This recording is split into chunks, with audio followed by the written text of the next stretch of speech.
Hello one, hello all, I'm CP.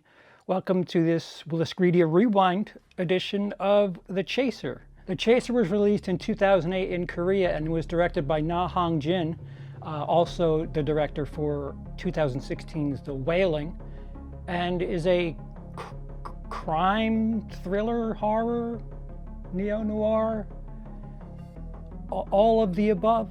A disgraced police detective turned pimp who becomes involved in a breathless race against time to catch a psychopathic serial killer after one of his girls goes missing. He has just 12 hours to find evidence against the killer before the bureaucratic Seoul Police Department are forced to release him to continue his reign of terror. So this was a Valentine's Day release in Korea. I don't know if they have Valentine's Day. February 14th, 2008. Maybe take your date to go see The Chaser. This little South Korean kick that I've been on has mostly been like this subgenre that I'm really kind of falling in love with. This revenge thriller type thing that is just way more hardcore than anything we do in America. And by hardcore, I don't mean graphic. Although there is a couple of scenes in The Chaser that are, there's gore. I wouldn't call it gore for the sake of, it's not like Saw. It's telling the story. It gives you an idea of how to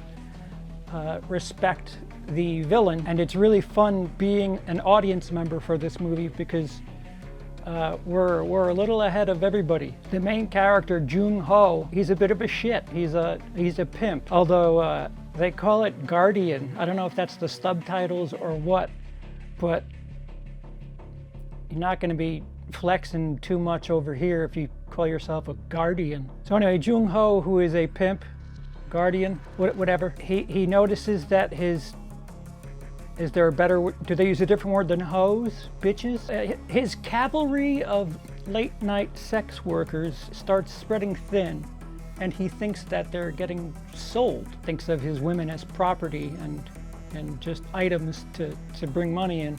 And you really kind of don't like him. But we know more than he does, and the film takes you on this journey that there's like, it could be a Three's Company episode. There's so many happenstances that happen, like, oh, all right, we bumped into each other. Come and knock on our door. Come and knock on our door. Been waiting for you. Neither person knows exactly who the other person is, and just a chase scene out of nowhere. And I'm glad it's named The Chaser because there's just straightforward running. A dude wipes out, which I'm sure hurt. Jung-ho thinks he's going after a man who's stealing his women and selling them, has no idea of what's really going on. And our antagonist never really lets it on. As a matter of fact, he seems almost too cool for things. And he just doesn't let on until a moment in the police station. It's gotten, the tides have shifted so much that it actually looks like Jung-ho is the crazy one. I don't know what it is about South Korean movies, but this is not the first. I've only seen about 10 South Korean movies, and there's at least 3 movies where the police force has been laughably incompetent.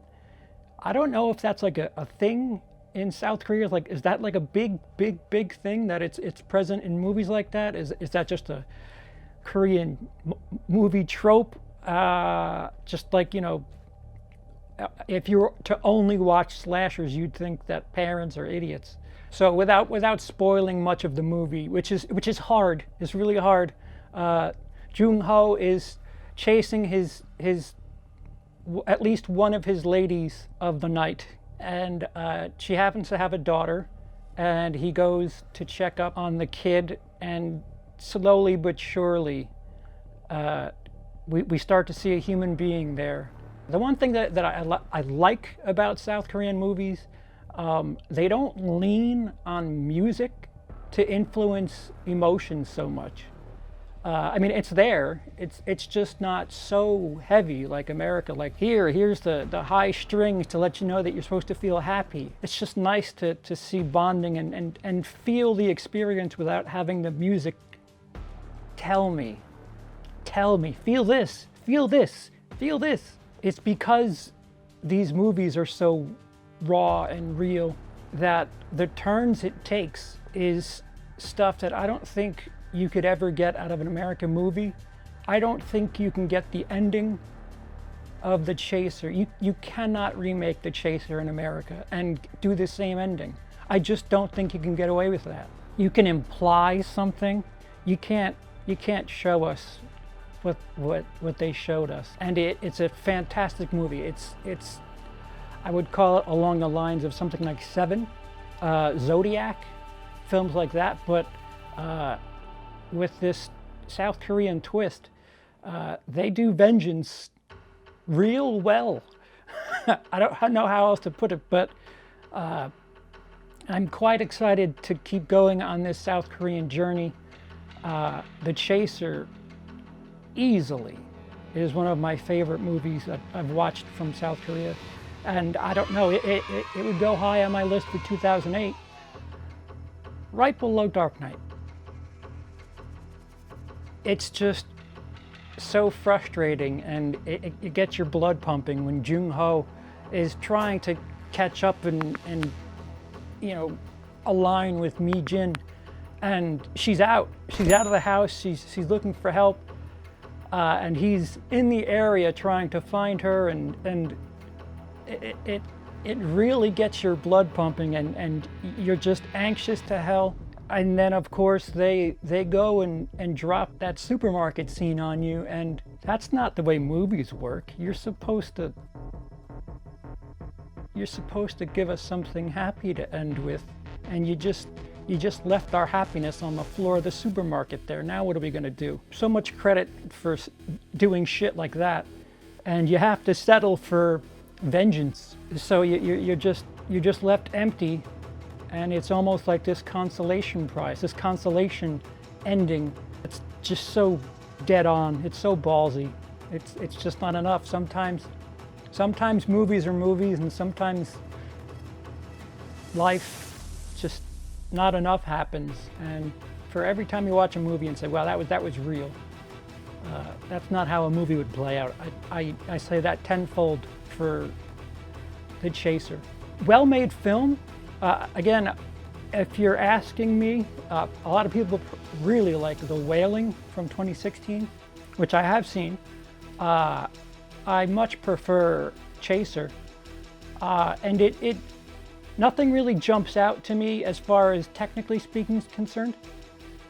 It almost, there's times where it feels like it wants to be a neo-noir. I'm trying to think if there actually is any sunlight in the movie at all, because it's always, oh yeah, there's small hints of daylight. Always dark, always rainy, everything's dank. But the way this thing takes you on this long, stressful journey, and then kicks your stomach and takes your lunch money, it sucked. It really sucks. But it was a pain I enjoyed, and I hope there's more like it, because South Korea, you've got something here. I'll be back for more. If you enjoyed this, letting me know by giving a thumbs up helps dearly, and if you want to watch more stuff like this in the future, subscribing helps both of us out, and especially if you click that bell, because YouTube isn't just a button anymore, it's a subscribe and a bell, because I don't know, two-step process.